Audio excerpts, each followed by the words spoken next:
Welcome back, everyone, and welcome to our new listeners to the Becoming Immune Confident podcast. I'm your host, Dr. Wada. I am board-certified pediatric and adult allergy, immunology, lifestyle medicine doc, and autoimmune patient. And I love welcoming amazing colleagues to the podcast to share their expertise and wisdom. And I am so excited and honored to have Dr. Dawn Baker join us today. She is a physician, a writer, speaker, and a lifestyle design coach behind Practice Balance. She helps physicians and other professionals step off the treadmill of achievement, rediscover their true selves, and cultivate a practice of balance that's right for them. She's the author of Lean Out, a professional women's guide to finding authentic work-life balance. Dawn is also a certified yoga and meditation instructor who's passionate about living off the grid, homeschooling, fitness, and travel. Dr. Dawn, thank you so much for getting up extra early to join me this morning and to talk with us today. Absolutely. It's a pleasure. Thank you for inviting me. I would love to hear how you ended up doing these cool things that you're doing. Yeah, of course, it's a really long process to describe that. But what I would say is I split my time between doing part-time clinical anesthesiology at this point. I am a location-independent physician. I was not always this way, but I live in a rural area in the mountains, and so I travel to do my work. I work approximately what I think people would consider to be quarter time, so about a week a month. And that is clinical work. So I have these other passions and work that I do that I've cultivated over probably the last 10, 12 years, and I can explain why. But the reason is that I really enjoy writing. I really enjoy speaking and helping other professionals to try to find their type of work-life balance, which is really individual for everyone. And I started out my medical career as a second career physician, actually. I was an engineer for a while, and so I was what they would call maybe a cubicle jockey. I found it super boring.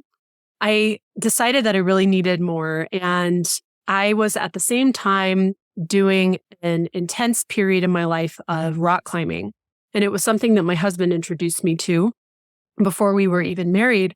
And it's a kind of a sport that makes you want to carve your whole life around it. There are other sports like that. People who are ski bums or surfers have described that. And so it's unusual to become a doctor in that space, but that's what I did. And the reason is because as an engineer, I found that I had to live in very specific places to do the kind of engineering that I had studied. So I had studied chemical engineering, and depending on what industry you go in, you really pegged to living in very specific places.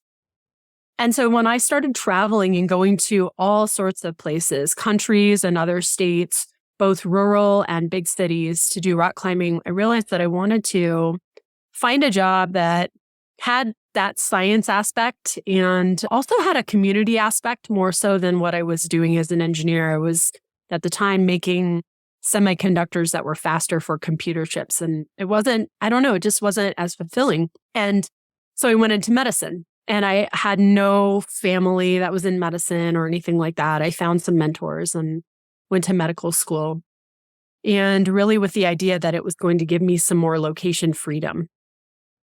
And partway through my medical training, I would say I was maybe halfway through residency. So it was toward the end of the training. You do all of the medical school, and then you go to your residency for a number of years, at least 3 or 4 years. I started having some problems, and they were very nonspecific, and I chalked them up to stress. And they were something that was related to fertility. So I was having trouble getting pregnant and deciding that I wanted to become pregnant. I was a little older since I was a second career physician, so I was in my mid-30s. I also just had energy issues. really weird, not able to rock climb in the same way that I was, not able to do the fitness things that I was really interested in, which of course people blew me off. Oh, but you're so healthy and you look great and that kind of thing. But I didn't feel like myself. Sleep disturbance, a depression that I had never felt before, like I don't want to get out of bed and go anywhere kind of depression. And anyway, to make a long story short for that, I ended up with a diagnosis of a very large pituitary tumor, which is a pretty serious brain tumor because it involves all of the hormones that are going through your body and are signaling to your other things in your body, like your blood vessels, your blood sugar, your thyroid, your reproductive organs. And it was also because of the mass effect of the tumor, even though it's a benign tumor, it needed to be surgically removed because I was going blind.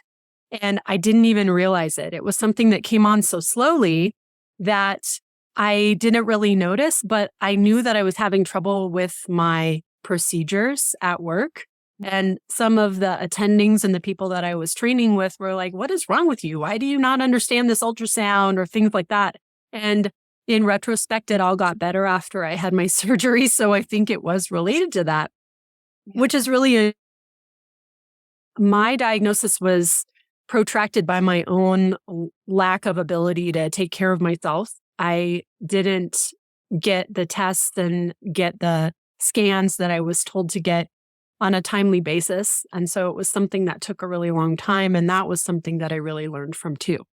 So all of that was my wake-up call to realize that I needed to get back on my train of working towards freedom and not going towards a very specific subspecialty in my field, which was the path that I had been taking, mainly because I was on what I call a treadmill of achievement, where people tell you're good at something and they give you more work and they give you research projects and it's, oh, I'm a resident and I'm not getting paid for any of this and I'm spending a ton of time doing this. And then this is going to peg me into working in some big city, which is exactly what I was trying to get away from.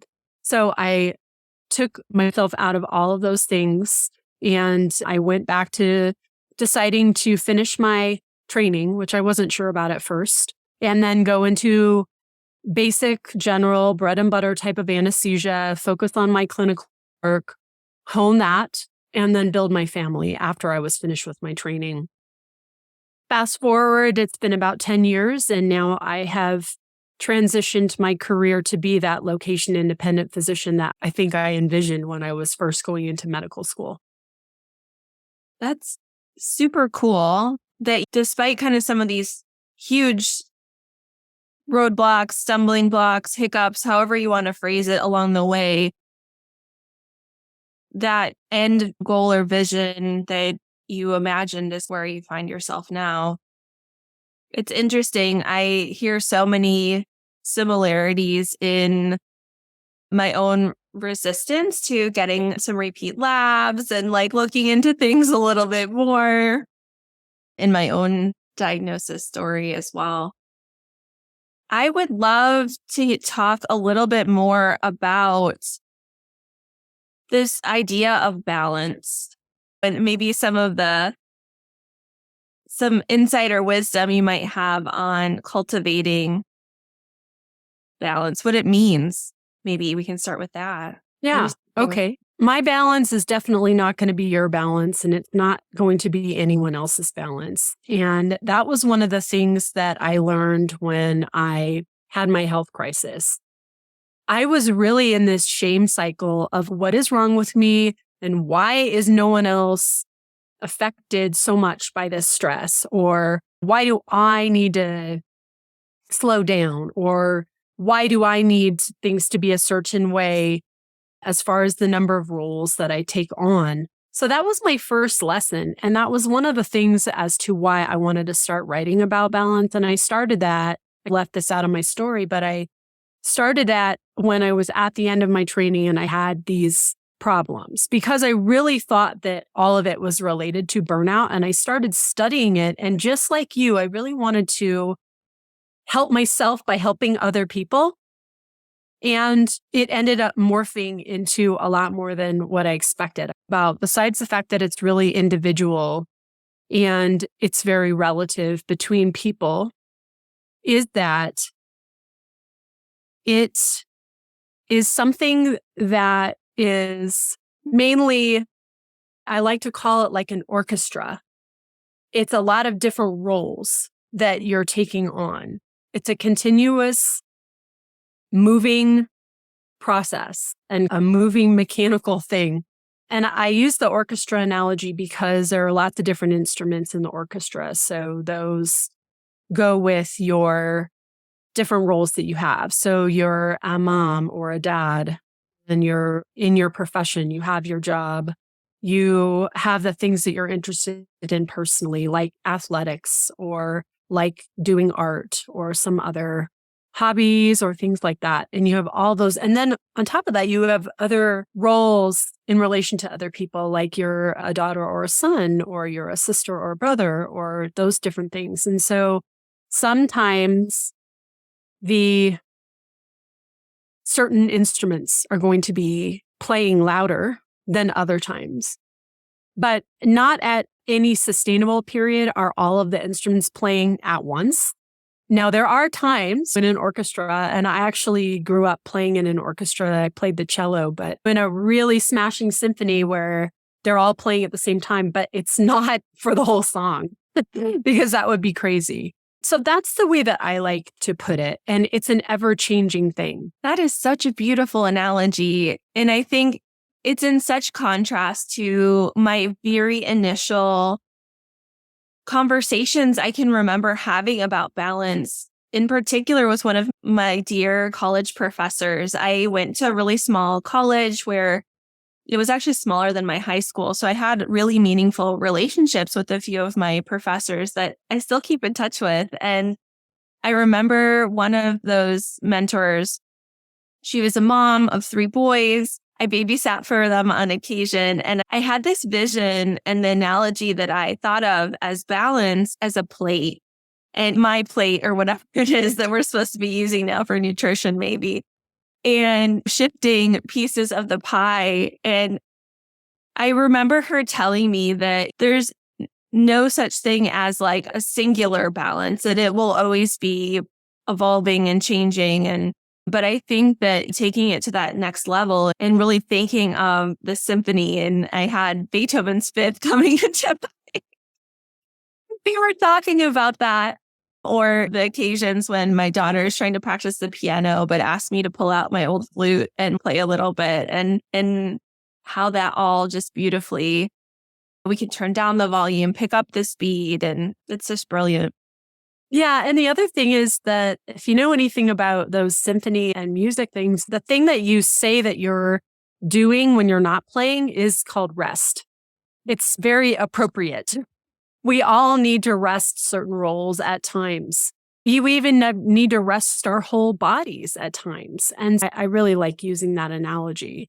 And it was part of what prompted me to want to write my book, Lean Out, to describe that. Because I think a lot of people don't like to use the word balance anymore, but I still like it. And I like it in this context and using that analogy.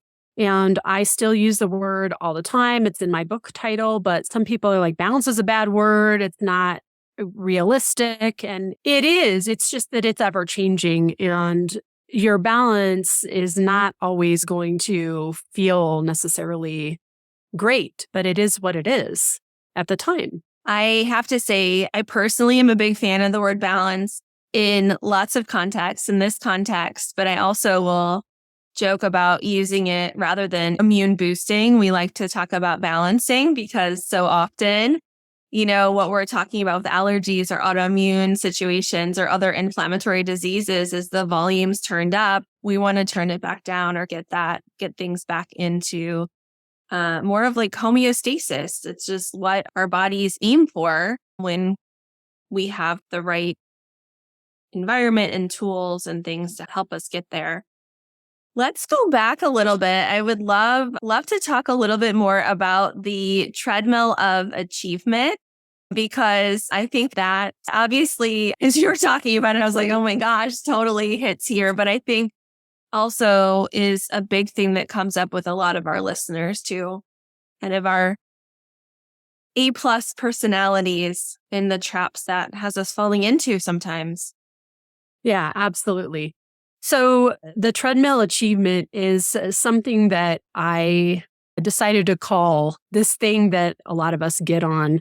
And achievement is something that we are very used to in medicine and in other fields as well. It's something that we really like. It's something that brings us purpose. It's not a bad thing. I'm not saying that achievement is a bad thing. What is bad is getting on this hedonic treadmill.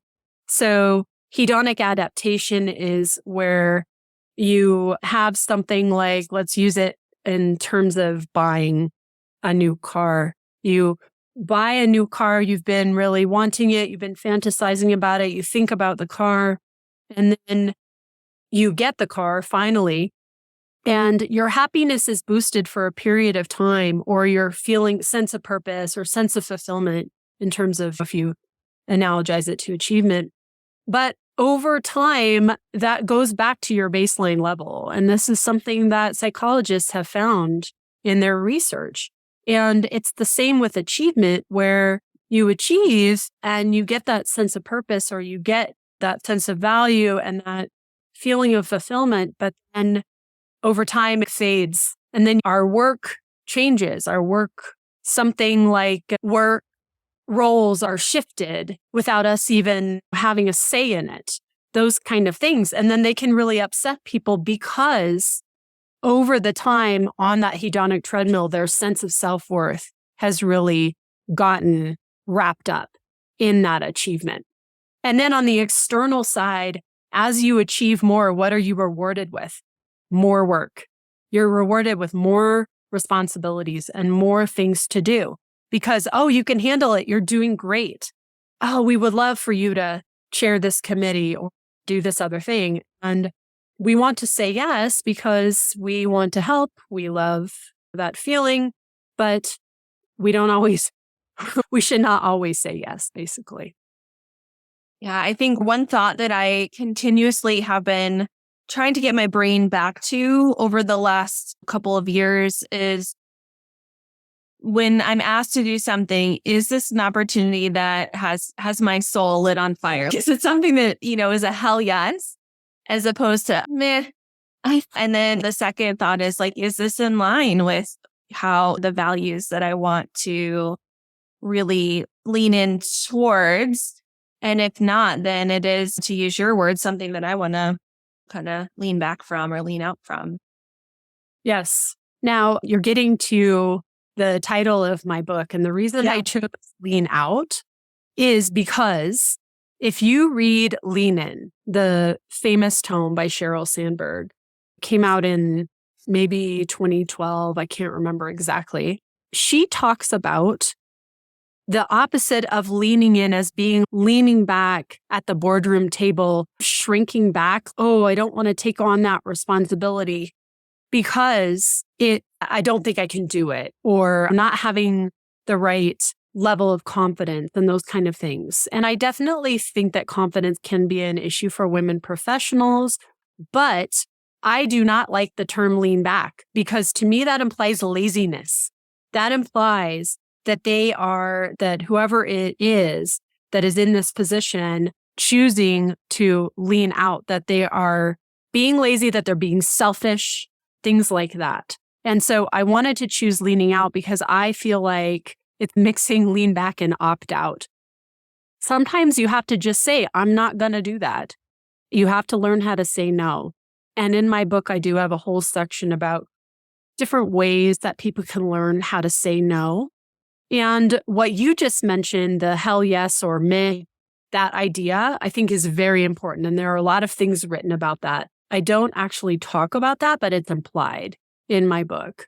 And yeah, I really like the concept of the idea that leaning out is that it's okay to be different. It's okay to do something that is not in line with what everybody else is doing. And so a lot of the steps to leaning out are really learning about yourself and making sure that you know yourself and that you accept yourself and that you understand that it's okay to be different. You give yourself permission to be different. I think that's so important to consider, especially when you may already be, like, for instance, both my husband and I were really fortunate to have moms that stayed home with us when we were young and were full-time mom and also taking care of all the household tasks that there are. And as we formed our family, we had different ideas of how we both wanted to work and both have strong professional interests. And yet we also want a great environment for our children, to spend time with our children, to have meaningful relationships with each of them. And here comes back to this idea of balance that, okay, there's only so many hours in the day and we only have so much bandwidth for things. So where do we turn the volume down on our certain responsibilities or things? And one of the biggest things that we had trouble accepting for a long time was getting help with cleaning the house, because our moms were the ones that did it. And so we felt for a long time, we had this preconceived notion that also had to be on our to-do list. But what we realized was our bigger priority was to be able to spend that time with our kids, but also give our kids a relatively clean space to live in. And that was one of the first trade-offs that I can remember of being like, okay, we do have to let go of some of those preconceived notions that were just what we knew. And we don't have to fall into the default. One of the things that I talk about a lot in the book, that's one of the first steps of leaning out and finding the work-life balance that's right for you, is addressing your shoulds, your rules, and the thoughts that are holding you back from what you really want. And what you're describing, ways that you grew up and that your husband grew up with, and then you're combining those two, it's a rule. It's an unwritten rule that you're following. I need to clean the house as part of my duties of being a good mom. Or you could say that's a rule. You could even write it down and say, this rule that I'm following is, in order to be an effective parent, I need to do X. I need to be able to clean the house once a week, or it needs to be me. It needs to not be outsourced, those kind of things. And then you question it and say, is this really true? Where did this rule come from? And then identifying where it came from. It came from where I grew up and the kind of environment that I was in. And my kids are not in the same parenting milieu that I was in, that kind of thing. Yeah. And it's one of the things actually that we go through, that I go through with my coaching clients too. This idea, and another way that I've heard it described is like the manuals that we have for people, and this rule books that they're always unstated. But then when you dig in, you're like, oh yeah, I do have kind of this idea that someone should do this for my birthday, or that I should be cleaning, or we should have a home cooked meal every evening, whatever that may be. When you really stop to think about all the things that we just run on autopilot. Definitely. Yeah. Would you be willing to talk? I have this like initial like curiosity of like the living off the grid and homeschooling. I think because a little part of me is like, how would it be? I'm curious about it personally. I don't know that I'm at the point ready to make that leap, but I would love to hear how that works, how you ended up in living that lifestyle. Yeah, sure. So after I had my daughter, which is something that I had worked for so long to have a child, it started with that initial fertility workup, innocent fertility workup that turned into a brain tumor diagnosis and all that. I knew that after I dealt with that and got healthy myself, that it was going to be a big undertaking to have a child. But I went through it. I went through 3 years of infertility treatments. And once I had her, I just was so in love. And I actually wanted to stop working. We had saved a lot of money, had lived well below our means. I have a husband who works, and he had already gone down to part-time. He's an intellectual property attorney, and he started his own micro firm where he had a very select number of clients. And because of his job, was able to work anywhere. And so combine that with having a child that I was just smitten over. I started deciding that I wanted to change my work-life balance because I had been working at an academic center and I was working part-time and I had a great job. In fact, a lot of people were like, why would you want to leave this job? This job is perfect. You don't have to take call. You don't have to work on the weekends and you get these 3 days and you have a guarantee of this many hours a day and that kind of thing. We wanted to be able to live anywhere that we chose. And this was pre-COVID. So I will say that COVID changed a little bit about what we decided to do. We had thought at that time about living nomadically, living in different states, maybe traveling by an RV. Some people live full-time in an RV. Or we had thought about living in different countries and doing the kind of things that people do where they do a home exchange or they live in Airbnbs for a really long time. We had loved slow travel since we had been rock climbing, and we don't do that as much anymore, but it's the kind of thing that you do when you go somewhere to rock climb. You tend to stay there for a period of time and learn the culture and be in a certain area for some period. And we had really liked that. And so I negotiated a leave of absence with my academic job to test out the waters of doing locum tenens work.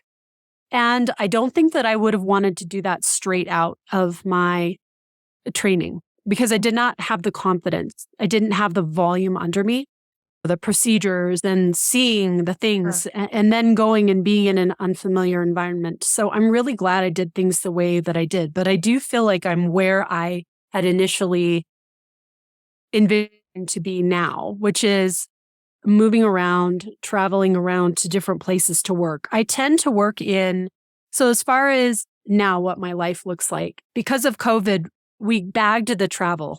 We decided not to do that because that was too hard to go around to different places. Now, we could have maybe done the RV type of life, but my husband has always had this dream of wanting to own a ranch. And we are Western people at heart. We're mountain people. And we were living in Utah. We started to look around in the more rural areas and the more mountainous areas of Utah. And then we went out on a radius from there to some of the surrounding states, but we ended up finding what we felt like is the perfect property for us to live on. And we bought it a couple of years ago. So this was summer of 2021. We found this 80-acre property. It was at the right elevation. It has multiple species of trees from juniper to forest, like evergreen type pinyon pines and ponderosa pines. It's just wonderful. It has varied topography. It has hills. It has meadows. There's water. Not only is there water rights on the property with a spring, but there's a stream on the property, which is very unusual to find, especially in the West, to be able to have that abundance of water. So we hopped on this property and we pivoted to doing that instead of the travel thing. I have to travel for my work, but my husband just needs to have the internet. We do projects on our property. We're building a greenhouse. Eventually, maybe we'll have some animals. We like doing physical work. We're very into the fitness and being able to hike and being able to do those things. And the homeschooling is part of living in different places and being location independent, basically. But we have a town near us that we can go to, and my daughter has a lot of different social things that she's able to do. It's about an hour drive, so you have to be choosy with the days that you go to town. But we do that, and it's a bit of a trade-off to drive far to go to buy your groceries or to go to for her, like a gymnastics class or a jiu-jitsu class or something like that. But on the other days, we don't drive at all. We are just on this property and hiking around, and we have our own hiking trails, and we really like this mix. It's really fun. That's super cool. We are in the early stages of, I think, on the whole, my husband and I tend to be more in-town suburban folks, but since COVID too, have really loved spending time in the backyard and working on growing some fruits and mostly veggies, I should say, not so many fruits in Ohio, at least not in a home situation. So as we're in the early stages of looking to build a home and kind of start from scratch with a backyard and planting a garden and these different things, it's exciting to consider the possibilities. And I think let go of going back to some of those those limiting beliefs or those preconceived notions of how we think life should look. And I love just leaning into that dreaming and the possibility stage of things. Yeah, I think it's wonderful. Everybody has a different dream and a different vision. And my lifestyle is not necessarily for other people.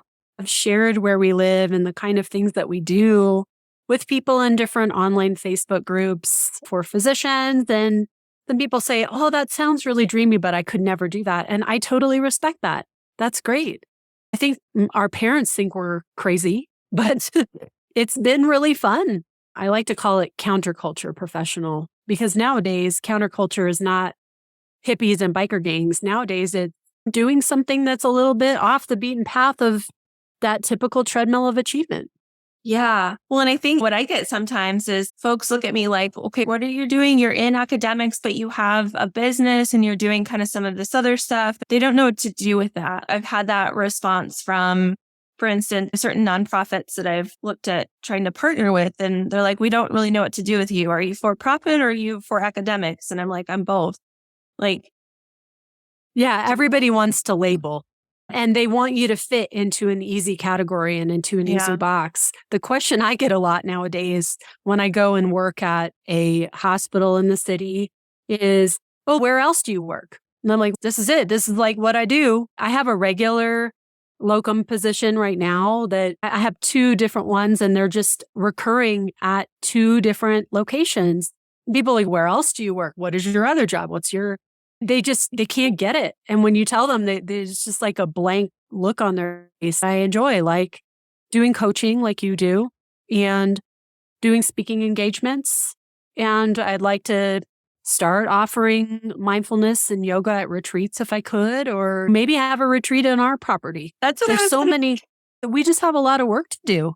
It's very wild. And so we need to build structures and build platforms and improve roads and things like that. And then we could do something like that. There's so many options and it's fun to dream about it. But at the same time, if it doesn't happen, that's okay. We can pivot to something else.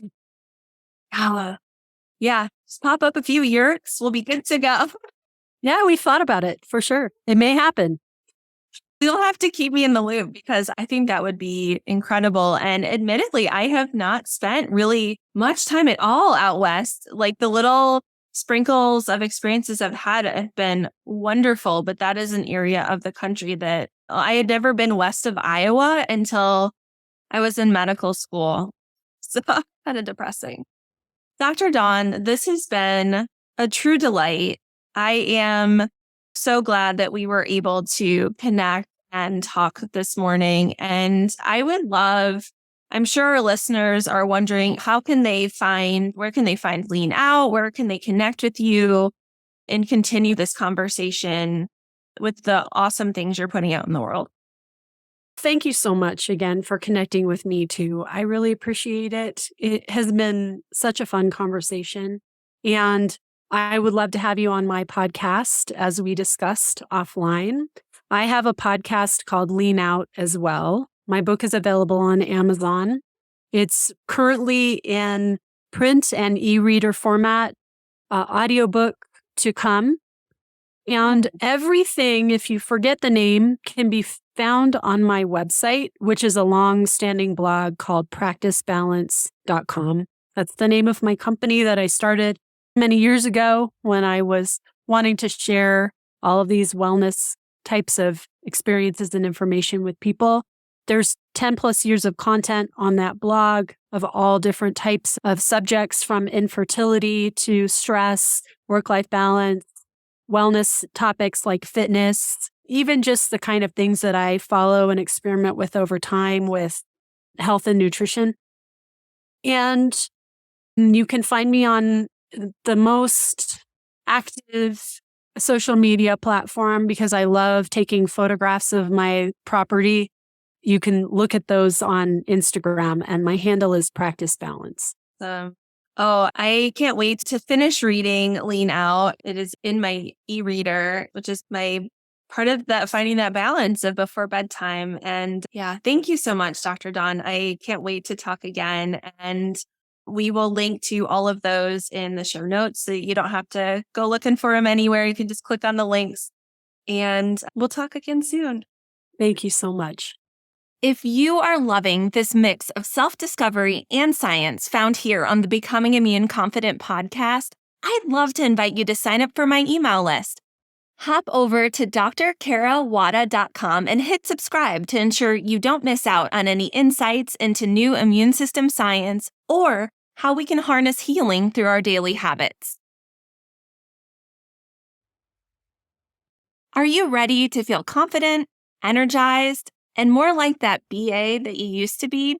Here's how we can work together. Jennifer, an autoimmune dietitian, and I, board-certified immunologist, have put together the one and only Becoming Immune Confident comprehensive course, coaching, and community membership. What we do is we help women with misbehaving immune systems reclaim control over their health while minimizing fatigue, fog, and pain, all caused from too much inflammation.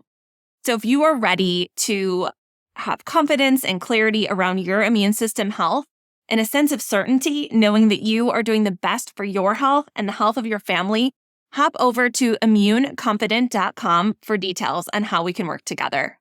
We can't wait to connect. Before we wrap up today's episode, I want to take a quick moment to ask for your support. If you're enjoying the content of the Becoming Immune Confident podcast we're bringing you week after week, there's a simple but incredibly impactful way you can show your appreciation. You see, leaving a review is like giving us a virtual high five, and it helps our podcast reach even more people who could benefit from the valuable insights, entertainment, and inspiration we strive to provide week after week. So if you're finding value in what you hear, here's what you can do. Open up your podcast app, whether you're on Apple Podcasts, Spotify, or any other platform, and give us a glowing 5-star review. We're dedicated to bringing you the best, and your feedback helps us fine-tune our content to suit your interests and needs. But hey, don't stop there. If you have a moment, leaving a few kind words in the review section goes a long way too. Share what you love about the podcast, your favorite episodes, or how it's made a positive impact on your life. Your words not only brighten our day, but they also encourage others to join our incredible community. Remember, every 5-star review and every word of encouragement counts. It's like fuel to keep us creating, innovating, and striving to make your listening experience even better. So if you're up for it, show us some love by leaving us that virtual high five in the form of a 5-star review today. And a huge shout out to all of you who have already taken the time to do so. You rock. Thank you for being a part of our podcast journey, and we can't wait to keep bringing you more amazing episodes in the future. Until next time, keep shining and keep listening and keep on building that confidence in yourself and your immune system health. Take care.